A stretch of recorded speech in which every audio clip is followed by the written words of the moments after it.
नमस्कार मंडळी, चला आज तयार करायची आहे आपण मुळ्याची शेंग।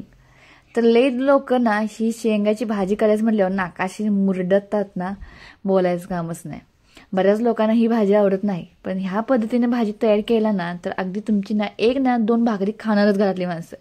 तर काय करायची, इथं पावशेरभर शेंग घेतली आहे, छान अशी कट करून घ्यायची, म्हणजे हाताने आपलं घेतलं तरी चालतं, कट किंवा आपण सुरीच्या साह्यानं किंवा विळीच्या साह्यानं कट मारली तरी सुद्धा चालतं। तर चला, कांदा घेतला आहे कट करून, इथं फोडणीची तयार करून घेतली आहे, अगोदरच मी सांगते तुम्हाला।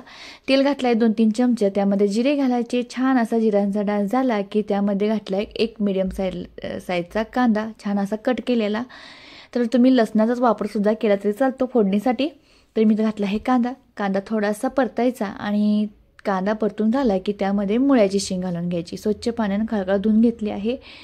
तर धुतलेली शेंग ही आता घालून घ्यायची कांद्यामध्ये, आणि छान अशी 2 ते 3 मिनिटं परतून घ्यायची। अगदी खूप सोपी रेसिपी आहे, कारण की अगदी गवारीची भाजी असू दे किंवा घेवड्याची असू दे, त्याच पद्धतीने ही भाजी तयार केली जाते आणि टेस्टीसुद्धा छान लागते। तर काही लोकांना जरा कडवट लागते किंवा जरा त्याचा स्वास आहे तो वेगळा लागतो, त्यामुळे भाजी खाण्यासाठी नकार जास्त असतो।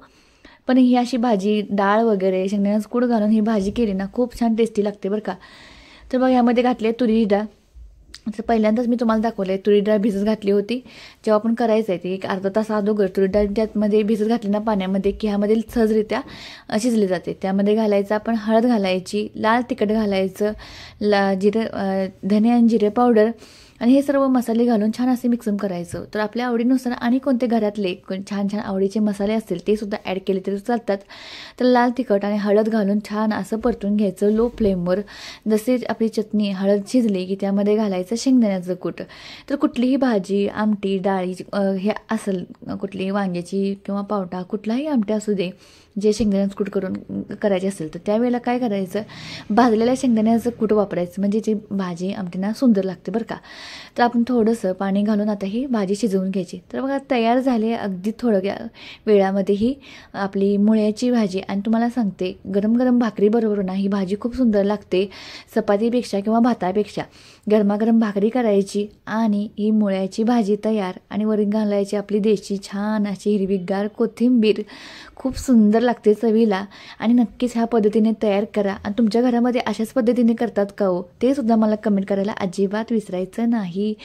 झणझणीत आपली मुळ्याची भाजी तयार, आणि आमच्या सांगतो घरामध्ये कुठलीही भाजी खाताना कोणच नाक मुरडत नाही, खूप आवडीनं खातात आणि खाऊन बघतं म्हणतात, सोनाली भारीच की ग। आणि माझं चॅनल बघायला तुम्हाला आवडत असेल तर प्लीज जाताना सबस्क्राईब करा। धन्यवाद।